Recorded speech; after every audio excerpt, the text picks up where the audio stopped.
Vinheta de abertura. Animação. Primeiras páginas das constituições mundiais passam por cima de um mapa mundi. Constituições italiana, inglesa, romana, espanhola, alemã, americana, colombiana, brasileira e francesa.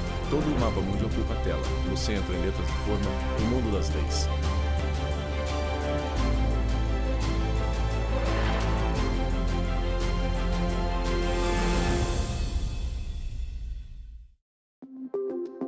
As origens históricas do direito brasileiro, elas se encontram, na minha leitura, particularmente em duas referências, que são o direito romano e o direito português. O direito romano como a raiz principal de uma tradição jurídica ocidental. A principal seria uma tradição de direito romano-germânico. Enquanto que o direito português, por uma herança que nós tivemos de uma colonização que nos trouxe, para além de vários elementos de ordem cultural, sociológica e social, inclusive, também o próprio direito. No caso do Brasil, nós fomos formados, em primeiro lugar, colonizados pelos portugueses. E os portugueses eram uma parte José Reinaldo de Lima Lopes, professor de Teoria e História do Pensamento da Jurídico. civilização europeia. Portanto, nós somos herdeiros dessa longa tradição que remonta ao direito romano, que remonta, sobretudo, às sociedades medievais, às universidades medievais, por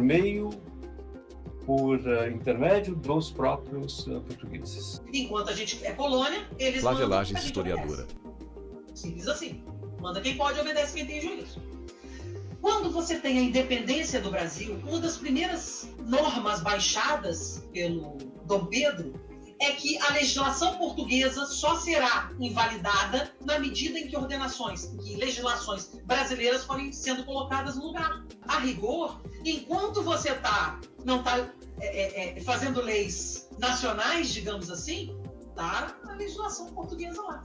E é interessante, porque ela está, mas não está, porque muita coisa cai em desuso. Do ponto de vista formal, Samuel Vida, pesquisador de História do Constitucionalismo brasileiro UFBA. Em sentido próprio, a partir da independência, nós vamos ter exatamente em 7 de setembro, com a proclamação da independência, no ano de 1822, o início, o marco zero da produção de uma juridicidade estatal, formal, em nome de uma nova entidade política, o Estado brasileiro. Vinheta. Pergaminho se abre. Início dos cursos jurídicos.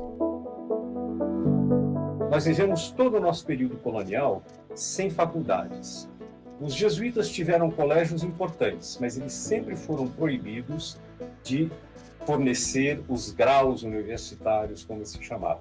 Então, qualquer brasileiro, clérigo ou leigo, que precisasse de um grau universitário de estudos superiores, era obrigado a ir a Coimbra. No século XIX, ainda quando nós éramos Reino Unido de Portugal, Brasil e Algarves, foi apresentado a Dom João VI pelo ouvidor-geral da comarca de Pernambuco, Bernardino Shoa, um pedido de fundação de universidade em Pernambuco. Com a independência do Brasil, a questão da educação da juventude esteve presente na Assembleia Geral Constituinte e Legislativa de 1823. Ao final, esta proposta ela acabou sendo modificada e a Comissão de Instrução Pública da Assembleia Constituinte e Legislativa findou por oferecer uma proposta de criação de universidades, no plural, no Brasil. Então, uma em São Paulo e outra em Olinda. Nos primeiros anos, nas primeiras décadas de ensino, não havia algumas disciplinas que depois se tornaram comuns. Uma delas era o próprio direito romano. Os nossos juristas da independência achavam que era perfeitamente possível eu estudar direito já dentro de um modelo moderno de cultura, de doutrina e de disciplina jurídica. Então, não havia direito romano. Não havia também, naquela altura, direito administrativo. Havia uma só disciplina que englobava o que nós chamamos de direito administrativo e, por consequência, direito financeiro e direito tributário, que era direito público. Abrangia a Constituição do Império e o restante da legislação de direito público. E o fato desses cursos serem os mesmos, só que em cidades diferentes, possibilitava também um trânsito de estudantes e de professores. Então, nós poderíamos citar alguns exemplos, como o do futuro barão do Rio Branco, que iniciou o seu curso em São Paulo e o concluiu no Recife. O caso de Castro Alves, que saiu do Recife e depois foi para São Paulo, não concluiu o curso, faleceu antes. Rui Barbosa, que concluiu o curso em São Paulo, embora o tenha começado no Recife. Vinheta Leis na Prática. As leis são aqueles atos imperativos aprovados pela autoridade pública legítima de uma determinada sociedade ou, se quisermos, de um determinado estado. Então, a lei formal no Brasil é a lei aprovada pelo parlamento, votada pelo parlamento, depois sancionada pelo Poder Executivo. Isso é uma lei no sentido formal. À medida que as sociedades vão, ao longo do tempo, se complexificando na sua estrutura, novos campos de ação social vão surgindo, novas tecnologias vão surgindo, etc., etc., o próprio direito vai se complexificando, vai se subdividindo em diferentes áreas para poder tratar de áreas que são específicas, ainda que tenham relação com outros campos da vida jurídica, por exemplo, a Constituição, que é hoje, digamos assim, o referencial fundamental da legislação infraconstitucional, eles atuam de maneira específica. Vinheta. Leis que regem a vida de todos. Direito civil. Se essas relações elas se desenvolvem, né, dentro da normalidade, com respeito à legalidade, com uma relação em harmonia, não vai ter problema algum, né? E aí o direito civil ele vai ser suficiente para dar conta dessas relações. Quando acontece algum conflito, algum desentendimento, aí surge a necessidade de atuação do direito processual civil, porque a Constituição diz que ninguém será privado dos seus bens nem da sua liberdade sem o devido processo legal. Em 2016, entrou em vigor o atual Código de Processo Civil. Houve uma grande democracia na condução do processo legislativo, houve uma permeabilidade das casas legislativas, principalmente da Câmara dos Deputados, as propostas que vinham da comunidade jurídica, que vinham da sociedade, os grupos de interesse, né, legitimamente representados, também fizeram valer as suas pretensões. Então, acho que esse é um aspecto, é um código democrático. Um outro aspecto que eu acho que é importante ressaltar é o código assumir, né, o princípio do contraditório de uma forma forte. Ele não só assegura uma igualdade das partes na participação do processo, mas impõe também ao juiz o dever de dar uma resposta devidamente fundamentada, né? Uma fundamentação congruente com aquilo que foi objeto do debate. Vinheta. Leis que regem a vida de todos. Direito penal. O direito penal surge Acácio Miranda, advogado criminalista. Formação da sociedade, uma vez que o contrato social de Hobbes estabelece que para que nós possamos viver em sociedade de forma mínima, onde todos tenham direitos e respeitem obrigações, há necessidade de um emaranhado de regras que estabeleçam estes direitos e estas obrigações. Nós passamos por 8 códigos penais, a bem da verdade, um deles não chegou a vigorar, mas foi aprovado, e nós temos percebido que a tipificação de crimes, que o estabelecimento de determinadas condutas a serem criminalizadas, leva em consideração os anseios da sociedade naquele momento. A título de curiosidade, em todos eles há a tipificação do homicídio, ao passo que, em alguns, outros crimes deixaram de ser criminalizados e novos crimes passaram a ser criminalizados. E outros que desde lá do começo são previstos pela nossa legislação penal, vêm passando por um processo de transformação e muitas vezes por um processo de evolução. Vinheta. Leis que regem a vida de todos. Direito trabalhista. Uma legislação aqui no Brasil que gerou um debate muito polêmico na época em que ela ganhou Daniel Oitavin Pierce, professor de filosofia do direito a consolidação FBA. das leis trabalhistas, certo? Então, se a gente para para pensar na história do nosso direito brasileiro, um momento fundante é justamente um debate que você tem no período do Estado Novo, né, sobre a oportunidade de você ter uma justiça do trabalho e, mais do que isso, a oportunidade de você ter efetivamente, digamos, uma legislação trabalhista tão protetiva como a que a gente passou a ter na época, com a consolidação da lei trabalhista, gerou uma grande, digamos, um grande ponto de virada na nossa tendência aqui no Brasil a ter um direito que é um pouco mais protetivo de sujeitos, digamos, fragilizados, vulnerabilizados, dependendo da terminologia que cada um preferir. Então, por exemplo, na década de 90 vem essa proteção por direito do consumidor, né, ou das relações de consumo. Mas ela vem por quê? Ela vem porque você teve uma abertura para, digamos, um sistema autônomo de direito ali, microsistema, podemos dizer, hoje já não tão micro, né, na época, do direito do trabalho. Então você emancipa o direito civil, o direito do trabalho do direito privado, digamos, dominante à época, que era o direito civil e o direito comercial, e passa a ter um campo próprio. Vinheta. Constituição Federal. A lei maior. A Constituição Federal é um núcleo de todo o nosso ordenamento jurídico, do nosso Estado democrático de direito e da nossa sociedade. Consequentemente, todas as legislações devem observar a Constituição Federal. E com muito mais rigor, o Código Penal e o Código de Processo Penal também devem observá-la, porque os efeitos penais também levarão à restrição da liberdade individual das pessoas. Então, já que em determinadas circunstâncias há necessidade dessa restrição individual, se faça seguindo o rigor constitucional. O Brasil começa a primeira Constituição, que é imperial, de 1824. Naquele momento, nós estávamos consolidando o Estado Nacional.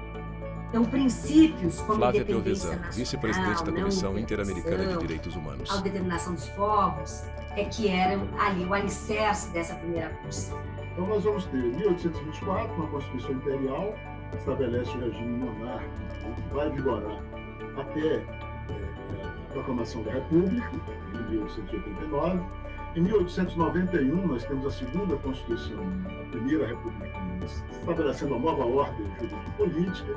Quando você chega na Constituição republicana, na primeira Constituição republicana, afirma-se veementemente que analfabetos não podem votar. Isso também é um corte econômico, porque a maioria esmagadora das pessoas não sabe ler e escrever. O corte educacional no Brasil é um corte econômico. Nós teremos uma Constituinte que produzirá Constituição de uma nova 1934. Constituição, segunda republicana, a terceira da história do país. Essa Constituição, embora produzida por uma Assembleia Constituinte, com uma razoável margem de participação popular, não obstante um modelo corporativista bastante comum à época, vai ter uma vigência muito curta. E em 1937, com o alto golpe dado por Vargas, instituindo o Estado Novo, nós teremos uma nova Constituição. A Constituição de 1937. Polaca, porque foi bastante espelhada numa Constituição autoritária adotada na Polônia. Novamente, teremos Constituição em 45, de 1946. uma nova ordem constitucional estabelecida como uma resposta à redemocratização do país pós-Estado Novo, pós-Segunda Guerra Mundial. E, finalmente, nós teremos em 1964 a interrupção dessa ordem constitucional com o golpe militar e, finalmente, em 1967, uma Constituição outorgada pelos militares.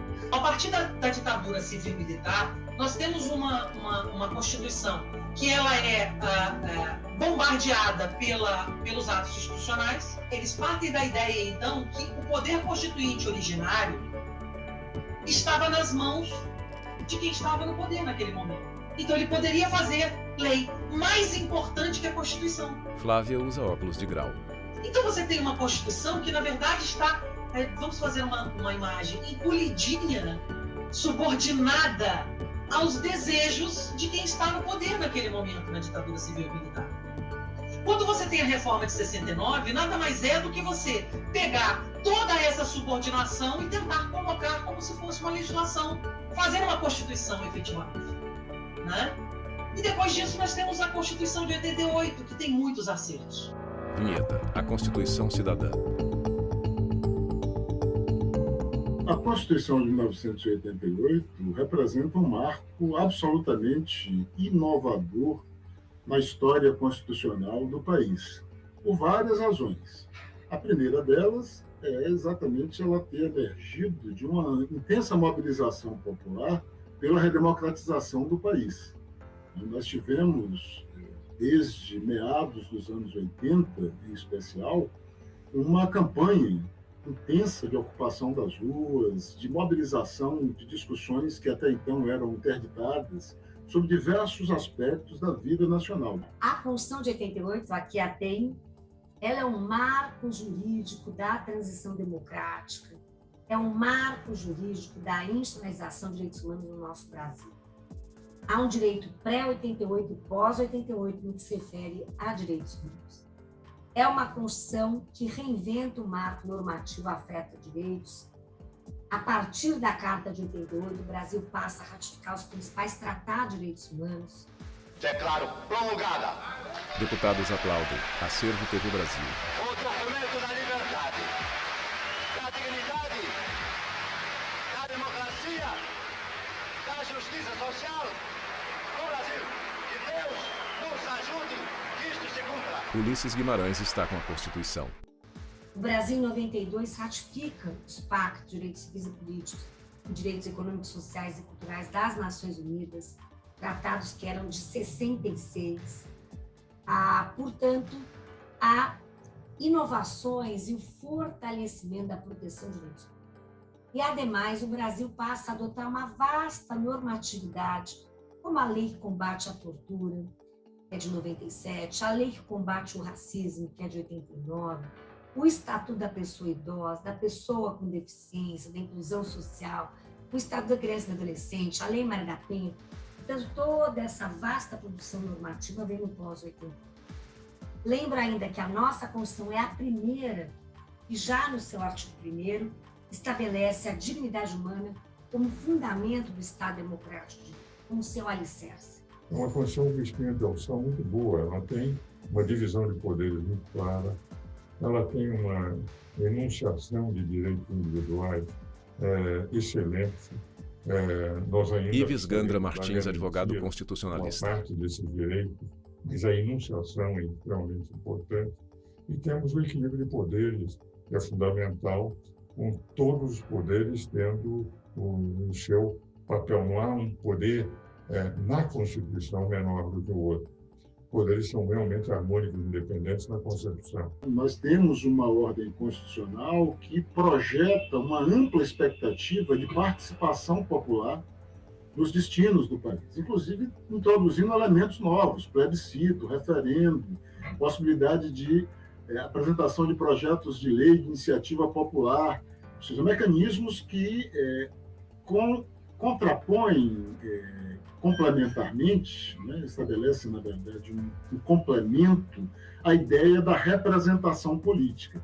O rearranjo do poder familiar a partir da Constituição de 88 ele é muito interessante, porque nós mulheres nos tornamos seres humanos, seres de pleno direito que não éramos até então, né? Nos davam licença para sermos sujeitos de direito, mais ou menos, né? E aí nós nos tornamos plenamente sujeitas de direito. E eu acho que o fato de ser a Constituição ser uma defensora intransigente dos direitos humanos e da democracia. Coube a Constituição de 1988 restabelecê-los e estabelecer novos direitos que passaram a ser importantes naquele período.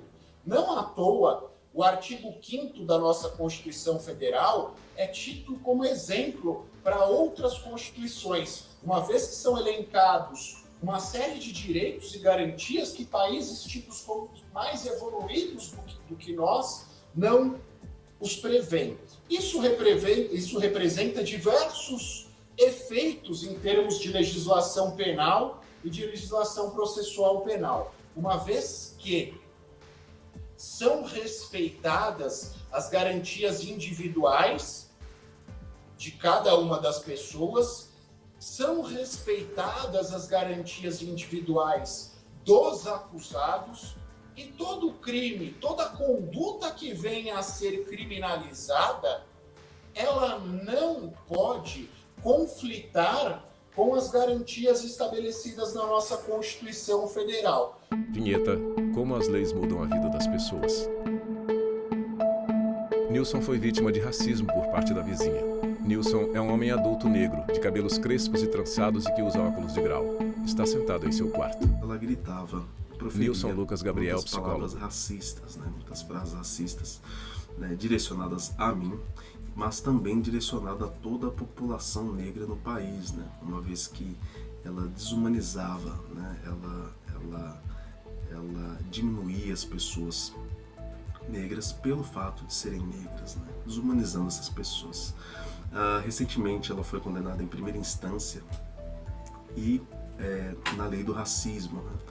O que nos encheu de alegria na época, porque é muito comum que casos de racismo no Brasil sejam lidos, interpretados como injúria racial. Eu, enquanto uma pessoa negra, como sujeito de direitos nessa sociedade, e ser reconhecido humanamente, né? Uma vez que o meu sofrimento aí foi reconhecido pela lei, né? E acreditado como um crime de racismo. Saulo teve a união homoafetiva reconhecida graças à decisão do STF e entrou na justiça para adotar uma criança.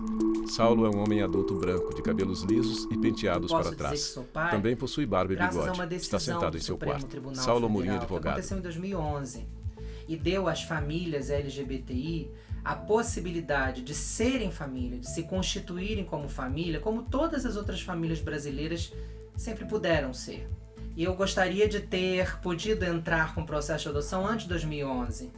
E gostaria que todos os direitos que a minha família hoje em dia usufrui possam vir não de decisões judiciais, mas possam vir de um país que entende que eu sou parte dele e me respeita também nas leis.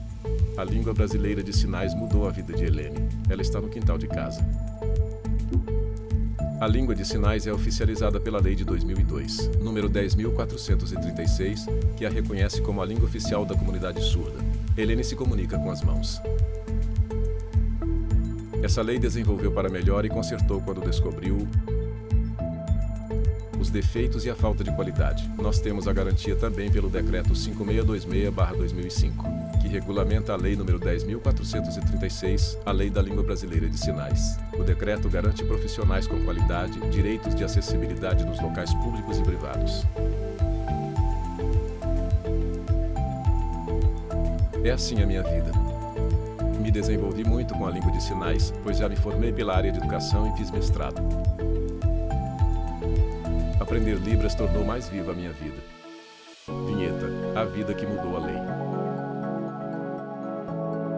Vítima de dupla tentativa de homicídio, Maria da Penha deu origem a uma das leis mais importantes do mundo.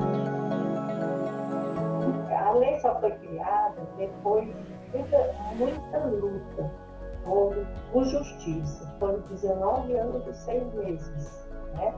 Nós tínhamos que mudar a legislação Maria da Penha, brasileira, presidente do Instituto Maria da Penha. porque era necessário que o Brasil fizesse isso, porque eles já tinham tratados internacionais se comprometendo a trabalhar a questão da violência contra a mulher no país e praticamente nada tinha sido feito. Então, o Brasil fez um consórcio de ONGs, organizou um consórcio de ONGs, trabalhar as legislações internacionais que o Brasil já tinha assinado, as que existiam no país, e criaram uma lei que foi aprovada por unanimidade no Congresso Nacional, né? E foi batizada por meu nome porque a OEA solicitou uma homenagem simbólica ao nome, né? E a OEA também, né? Elas consideram essa lei uma das leis mais importantes do mundo no enfrentamento da violência contra a mulher. Vinheta: leis para todos. Nós temos que pensar o direito no Brasil para a sociedade brasileira, para o povo brasileiro. Esse direito tem que atender, né, ao propósito que a Constituição nos colocou, é de construção de uma sociedade justa, fraterna, solidária, pacífica, que não discrimina, igualitária, democrática. São esses valores.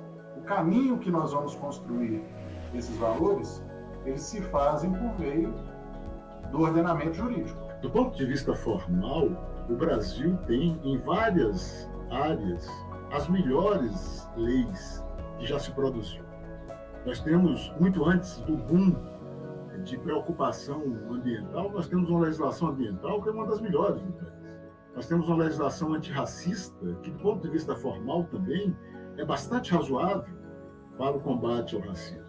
Nós temos leis de proteção à mulher, nós temos uma série de dispositivos consagrados em leis de ordem bastante progressista e formalmente adequados para a resolução de parte dos nossos problemas. Mas, ao mesmo tempo, nós temos um déficit de efetivação. Não é? Há um intervalo entre o que a lei elaborada projeta como expectativa a se realizar contrafactualmente, portanto, contra uma realidade factual que se afasta da lei, e o que de fato acontece. Leis, nós temos muitas, nem sabemos quantas, na verdade. Nem sabemos quantas leis ao dia nós descumprimos. Uma educação para a cidadania e para o cumprimento efetivo da lei, tendo em conta a alteridade, a relação com o outro, isso parece me faltar bastante aqui no Brasil. O problema, portanto, não é na minha leitura de ordem legislativa, mas, sobretudo, educacional. Eu me lembro que o meu primeiro filho tinha 8 anos de idade, um dia ele chegou aqui, ele fez qualquer coisa que eu briguei com ele, e falou que ele tinha direitos e mostrou o Estatuto da Criança e do Adolescente, algumas regrinhas que ele tinha aprendido na escola. Isso é uma coisa muito boa. Você incutir desde cedo nas crianças, nos adolescentes, nos jovens, não só que existem regras, obviamente eles sabem que existem, porque eles são socializados nessas regras, rege a vida social, mas que existem direitos que eles podem recorrer a eles, se defender eventualmente de qualquer tipo de situação. Então eu acho que talvez fosse uma coisa interessante, mas considerando a desigualdade enorme e a necessidade das pessoas garantirem a sua sobrevivência cotidiana, etc., é difícil pensar que no curto prazo a sociedade brasileira como um todo terá plena consciência dos seus direitos para exercer de maneira plena a cidadania. Falta muito para que a sociedade conheça os seus direitos e as suas obrigações, porque quando nós falamos sobre direitos, nós pensamos numa via de mão dupla. Direitos e obrigações.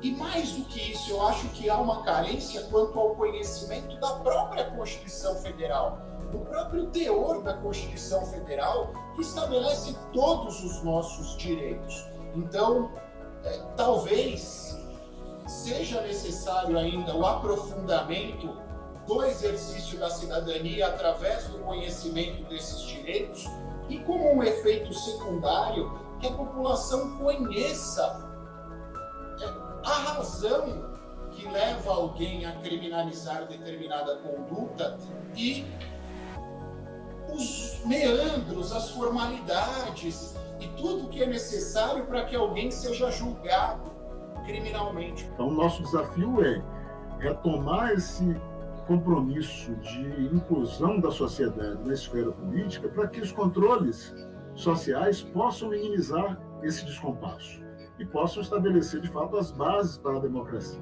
Em nenhum lugar do mundo a democracia funciona apenas porque leis boas existem. É preciso que haja uma cultura de participação efetiva da cidadania no cotidiano da vida política. E essa participação cidadã se dá fundamentalmente através do direito. Créditos finais. Roteiro e edição Flávia Metzger. Produção Bárbara de Alencar. Assistente de produção Ana Rita Almeida e Luciano Oliveira. Imagens Francisco Cosmo. Assistência técnica Cláudio Júnior. Montagem e finalização Neuber Tavares. Direção de arte e animação Sérgio Coelho Júnior. Videografismo Leonardo Veloso. Agradecimentos, imagens, Organização das Nações Unidas e Ordem dos Advogados do Brasil. Audiodescrição visual de roteiro Caio Leão. Narração Palmeira Nascimento. Núcleo de programação Rosvaza. Núcleo técnico Fábio Guedes. Núcleo de produção e programas Flávia Soledade. Supervisão, Coordenadoria de Gestão da TV e Rádio Justiça, Secretaria de Comunicação Social, STF.